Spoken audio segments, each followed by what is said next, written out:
Coming up next on The Voice of Alabama Politics, Ainsworth is out. Also, Tuberville to announce for governor. And Kay Ivey, she doesn't bluff, she doesn't blink, and she doesn't back down. Yeah, I pity the fool, but I pity the fool. Well, I pity the fool. I pity the fool. I pity the fool.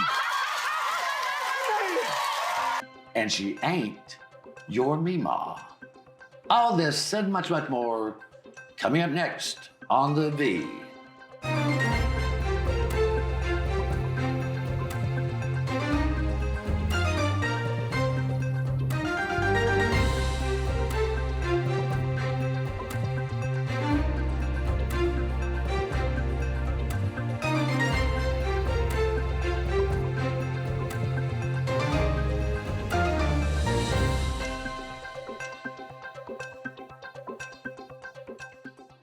Welcome to The Voice of Alabama Politics, where we tackle the tough issues so you have the hard facts. I'm your host, Bill Britt, and today I'm joined by research guru extraordinaire, Susan Britt. Hello. Hi. Hello. How are you? I'm good. How are you? I am great. Josh is off today. He had some other business that had to be attended to, and good for him, right? Yeah. Good for him. Yeah. Well, you know, session has been over, but I think many of us still have a hangover from that without drinking. But we got some really, I felt, sad news, serious news, stunning news this week.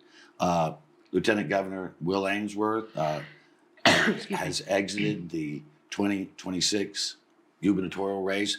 I feel like in my heart, knowing Will, he would have made a great governor, and I think he should have stayed in the race. But for his personal reasons, he decided not to. But I think I think it's a loss for the state. I mean, he says he's going to, still be working to make Alabama great and still working to put Alabama first. But it's very difficult for any of us once you're out of politics. I mean, in the sense of you're in a daily grind to sort of come back in 4 years and maybe run for governor. So I'm concerned about that. But, you know, we wish the lieutenant governor all the happiness in the world. He's done a great job. I mean, there are people who disagree with us on that. But he certainly has put Alabama first. He has, and I was extremely disappointed to hear the news. He was obviously the shoo-in for it, for the last 8 years. I think really in my deepest of hearts, I believe he would have beat Tuberville in the end. But he's chosen a different path, and we wish him luck on that.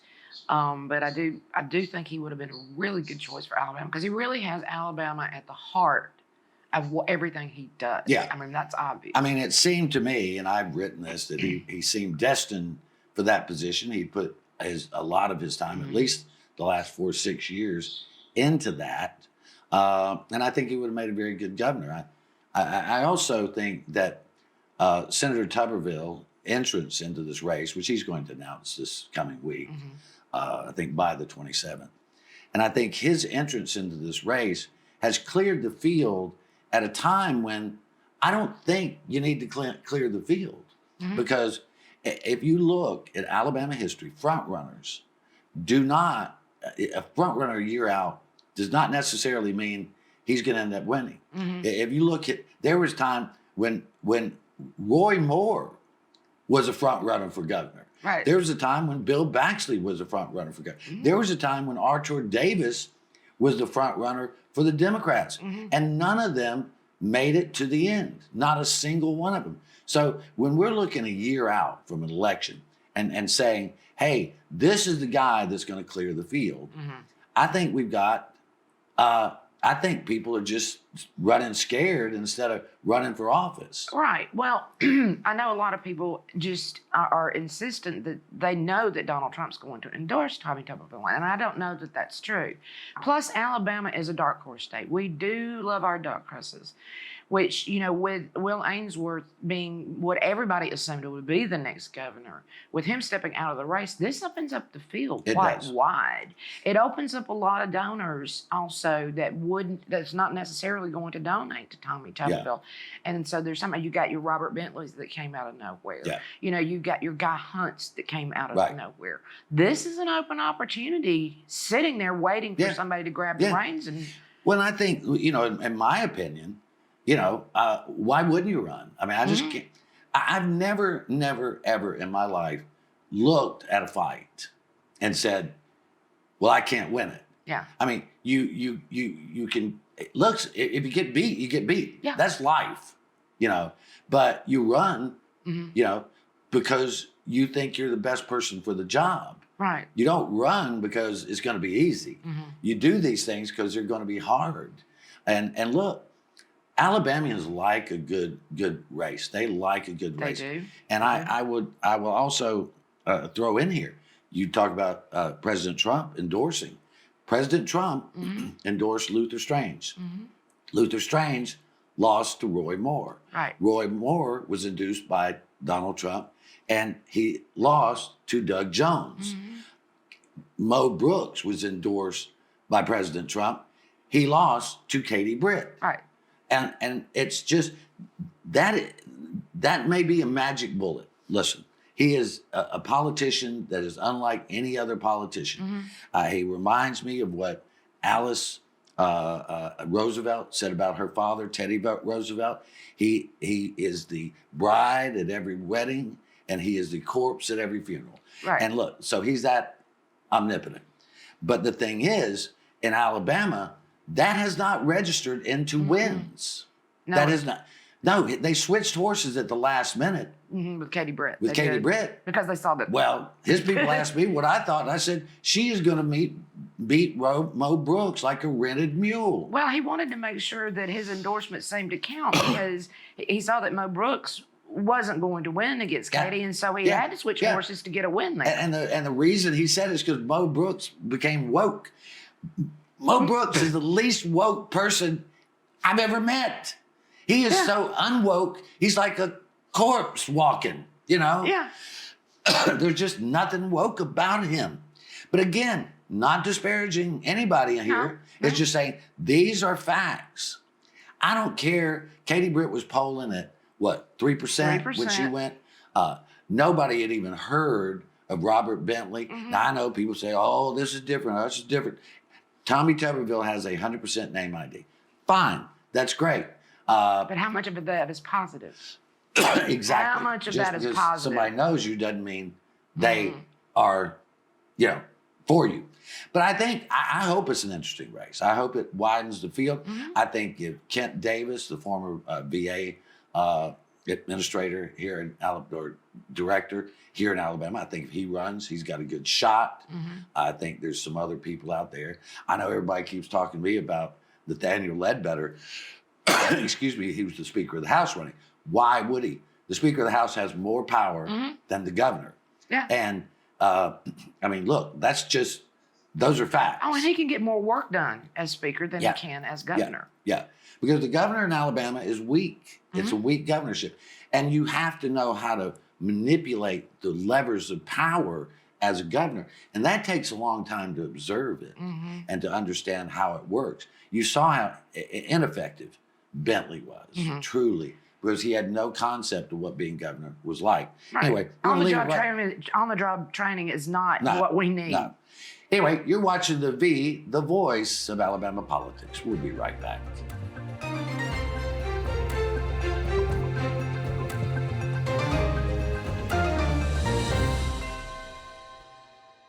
Your home is your most valuable asset. But what if someone tried to steal it from you? Property fraud is one of the fastest growing areas of fraud in the country today. As a district attorney, I've seen firsthand the devastating effects of property fraud. That's why I'm proud to support the Montgomery County Probate Court's REACT program. REACT is designed to protect your property and to give you peace of mind. By signing up, you'll receive an email notification if a document is filed against your property.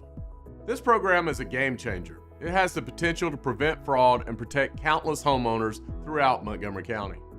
So don't wait. Sign up for REACT today and protect your home. Protect your home with REACT. Sign up today. Alabama has a hands-free driving law, and that means you can't hold your mobile phone while making a call. Oh, and no writing messages, recording, or watching videos either. Plus, you can only use a single button or swipe of a finger to answer a call. So what's a driver to do?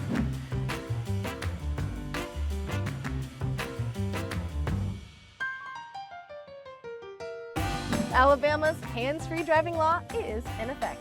Follow it.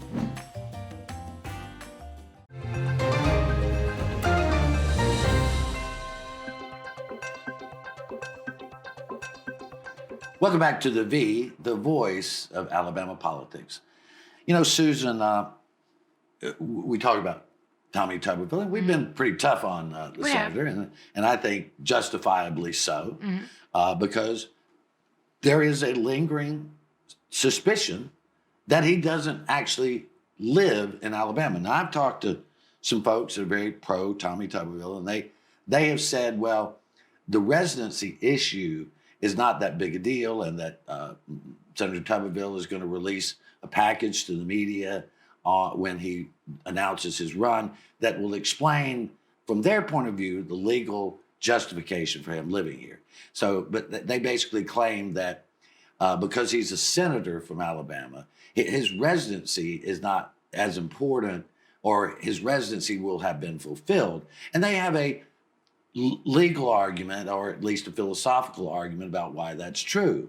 And I think the biggest problem is with the residency issue. There's two scenarios. Even if he was challenged on that, eventually it would end up in front of the Alabama legislature, the House and the Senate, and they would be presided over by the Chief Justice, Lynn Stewart, and then they would vote. And of course, they're not going to vote Tommy Tuberville saying he's not an Alabama citizen when he just won the governor's race and give it to a Democrat. That's one scenario. The other scenario is that someone challenges now in court, or when he announces, challenges in court. Now, that's a different scenario, which I think would require depositions under oath and various things like that. That, I think, is a different kettle of fish. But again, he's going to announce, he's going to be the front runner, and the residency issue they think they can overcome. And given the present atmosphere that we see, that may be very well true. I think you may be right on that. The thing that I see in the two scenarios that you just pointed out is that with the legislature, that's going to be the buddy club. Yeah, like you said, that's all going to be political. But if you take it into a court of law, that court of law has to follow the law. And the Constitution of Alabama says 7 years consecutively up until the point of running for governor. Yeah. So there's where, if if anybody wanted to challenge him, that's where the challenge is. That's where, because that's what the law says, and the court has to follow the law. The legislature doesn't. Right. Well, again, I think if he gets in, I think he has a pretty good shot of winning. And listen, it's like I told one of the people I was talking to. I said, "Man, you'd make a great lawyer." I said, "You know the old story that one lawyer in a town will starve to death, but if you get two lawyers in a town, they'll both prosper, because you need two to argue both sides of the case." And I think that's what they'll do, and we'll see how it goes out. But I really think that there's going to be challengers here. I think the only reason there's no one else that has announced is because it was such a foregone conclusion that Will Ainsworth was going to be the next governor, that they couldn't fundraise. Yeah. They didn't really want to put their name out there because, why would they get into that? Especially when Tuberville got in, there were two big powerful names here. Why in the world would they want to open up that can of worms for themselves? Well, there's always Dean Odom, the flat earth guy. He's going to run. I want to talk about, for 10 years, approximately 10 years, Alabama has been led by Governor Kay Ivey. And you can love her, you can hate her, you can be ambivalent towards her. What is, I find, impossible to say is that she has not been a steady governor, and a very competent governor, Susan. And what I fear is that we're going to go from this super confident person who's come up through the ranks and knows all the levers of power in Montgomery, and I'm afraid we're going to trade that in for someone who is not that on the ball when it comes to how government works. And I'm not casting any aspersions here. I'm just saying that's my feeling. And that's a scary thing. I know Chance Phillips over at APR did an exhaustive study of what the federal cuts are going to look like coming into Alabama. Right. We need a leader at the top that knows enough about government, knows enough about how Alabama government works to be able to handle the fallout that's coming. Because trust me, folks, there's fallout coming from these cuts, and it's going to hurt. Yeah. And if we have someone at the top that doesn't know what they're doing, we're in a world of hurt. Well, and Kay Ivey has known how to get her agenda through the legislature. She and let's face it, the legislature controls things in Alabama, not the governor. The governor's he or she has a bully pulpit, yes, but they also have appointments they can make. They've got money they can move, but they all depend on the legislature doing their. But also, the governor sets the tone for the session. At the beginning of each session, you have the state of the state, where the governor sets the tone of what this next session should look like. But you know what? When Robert Bentley was in the governor, he would set the tone, and they go. Actually, they just take the script and literally throw it in the garbage. I mean, I've seen his. I remember watching, and Bentley's budget came over, and they immediately threw it in the garbage can. Not figuratively. Literally threw it in the garbage. But Kay Ivey has been a steady hand, as I say often. She doesn't bend, she doesn't break, she doesn't bow. You can't say that she's anything but strong and steady. Yeah, she is that. You cannot argue with whether you like her or not. You cannot argue with that. No, and she's very pragmatic. She is not a typical politician. No, she's not at all. That tells you one thing and does something else. She's very pragmatic and keeps her word on things. As far as I know, she's always been fair with us. I remember, I tell it anecdotally, it's a story. The first time I interviewed Governor, she was lieutenant governor then. So I went in, like, set up for my interview and everything, and I'm feeling cool. I'm all right. I've done 100,000 interviews. I sit down and she goes, "Well, Bill, tell me this. You know what a unfunded mandate is?" And she interviewed me before I could interview her. I remember that. She was testing you to make sure you were up to snuff to ask her questions. She wanted to make sure that I knew what I was talking about, because she didn't want to talk to a dummy. Yeah. And she's still that way. You know, she is. People call her Meemaw, and I'm like, you don't know her well. I watched her bite a reporter's head off one time for not knowing the answer to a question before she asked it. Yeah. But it's nothing like, having an ex-school teacher make you feel humble. And she knows how to do that. But anyway, we're going to miss Governor Ivey when she's gone, but we got her for one more year. We're going to enjoy that. Yeah. You're watching the voice of Alabama politics. We'll be right back.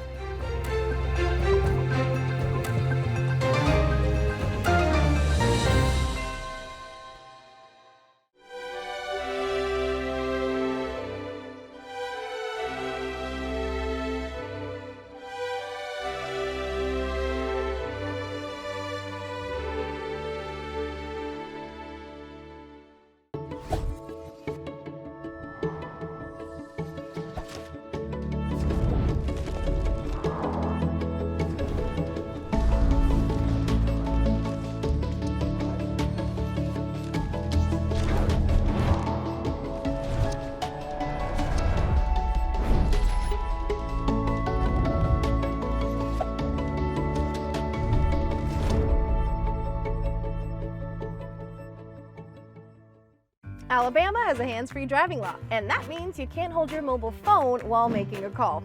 Oh, and no writing messages, recording, or watching videos either. Plus, you can only use a single button or swipe of a finger to answer a call. So what's a driver to do?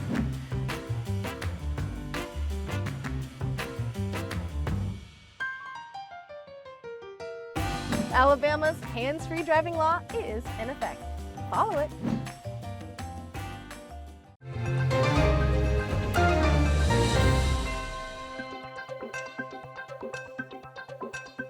Welcome back to the voice of Alabama politics.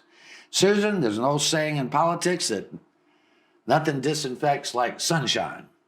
However, we have learned over the last don't know how many years, that sometimes in Alabama, when you shine the light on something, it goes through like a murky depth. And then you got more questions than you had answers. And this is the case with John Wahl. And I wrote this last week. John Wahl, who is the Republican Party chairman here at Alabama, he's also the head of the Library Service Board, and he's caused a big stir by doing that. And listen, he's made a name for himself by toting the MAGA line. He's been a disciplined politician and all that. But what is so unusual is that we now know, and we've checked all these documents. Kyle Whitmire was the first one to release the documents. You found them as well. That his real name is Nehemiah Ezekiel Wahl. Correct. John is not his middle name, as some in the media have reported. It's not.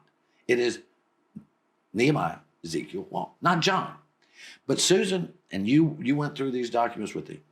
He has signed voters registration and his statement of economic interest. Now, for anybody that doesn't know, every elected official or appointed official, including party heads, have to sign a statement of economic interest, and it says where you get your money from, who your family is, who you owe, all that. And at the bottom it says, "I swear or affirm that everything here is truthful," and he signed those at least 6 times. As John Wahl. As John Wahl. Now, we've also found, and what Kyle found was that he got a ticket in Morgan County for speeding. And the name on the ticket was Nehemiah Ezekiel. And had it been on the driver's license, it would have had John in there. It does not. Right. So that's how we started with that. And then we found the statement of economic interest. I went on to find also that he is registered not anymore, but one day after the report. One day after we read the report, that stopped. But he was registered as Nehemiah Wahl in Tennessee with a driver's license in Tennessee. That was Nehemiah Wahl. Meanwhile, he was registered in Alabama to vote under the name John Wahl, and I assume, I don't know, that his driver's license also says John Wahl. Well, yeah. But the day after we released that, of course, the voter's registration came down. I had screenshots. I always take screenshots. Excuse me. So I had a screenshot that, yes, indeed, he was duly registered to vote in 2 different states under 2 different names. Excuse me, I just swallowed my I'm sorry. But registered in 2 different states under 2 different names. Yeah, it was interesting. And that became that. And when you start signing legal documents, whether it's a driver's license or whether it's a statement of economic interest, that becomes a real problem. Well, we know, and just to make it clear, the Secretary of State's office removed his name, excuse me, from their website as Secretary of State of Tennessee, the day after we reported it, the day after. But we had screenshots that Susan took, therefore we could show. And you also looked, and there was no John Wahl registered in Tennessee. Correct, and there was no Nehemiah registered in Alabama. So this is, now the Alabama Republican Party has no bylaw that we know of that says you have to be truthful and honest. But the Republican Party that I know of used to be truthful and honest and would not have a head of the party who actually signed documents that could be illegal. The ticket was written under a Tennessee driver's license for Nehemiah Wahl. Now, but wasn't Nehemiah Ezekiel, or was Nehemiah Ezekiel Wahl. So with a address in 5 Points, Tennessee, which is in Lawrence County, just in case you want to know. Right. And there was another interesting thing on there. On that ticket, it has a spot where you can put your Social Security number. Where it's a box, it's so right it means middle. it's required. You can't miss it. And there is no Social Security number, so we tend to think that because Mr. Wahl was basically, he belongs to a religion that doesn't believe that the government should have your information, and there's a lot of people that believe that, whether they're religious or not. But the thing that bothers me most is that the Alabama Republican Party doesn't seem to take this seriously. And I would think that have we gone so far into the cult like imagining that it doesn't matter if the head of the party uses an alias to sign legal documents? Does it not matter that he has represented himself all these years as John? Never, he could have just gone by Nehemiah, Ezekiel, Zeke. and then just said, and I'd like to be called John. That happens. People do that. Having been a bookkeeper for most of my career in one fashion or another, I look at contracts all the time. If you've got a nickname, you put it in there after your first name with quotations. It's done all the time. That makes it your legal name. Yeah, but and again, I'm not accusing him of a crime, but to sign the statement of economic interest, if it's proven that you did that with you're not true and truthful on that thing and signed it, it's a misdemeanor with a $1,000 fine. Now, however, if you register to vote in Alabama under a alias or a false name, that can be a Class C felony, which is very serious business. Now, I know that we do not have an attorney general in Alabama that will prosecute a hair on a Republican's head, because he now thinks he's going to waltz into the Senate after Mr. Tuberville has decided to run for governor. And that's a very possible thing to happen. And you know what's really disturbing? When you look at John Wahl's situation and you look at Tommy Tuberville's residency, and that they don't care about either one, they just care about staying in power. Yeah.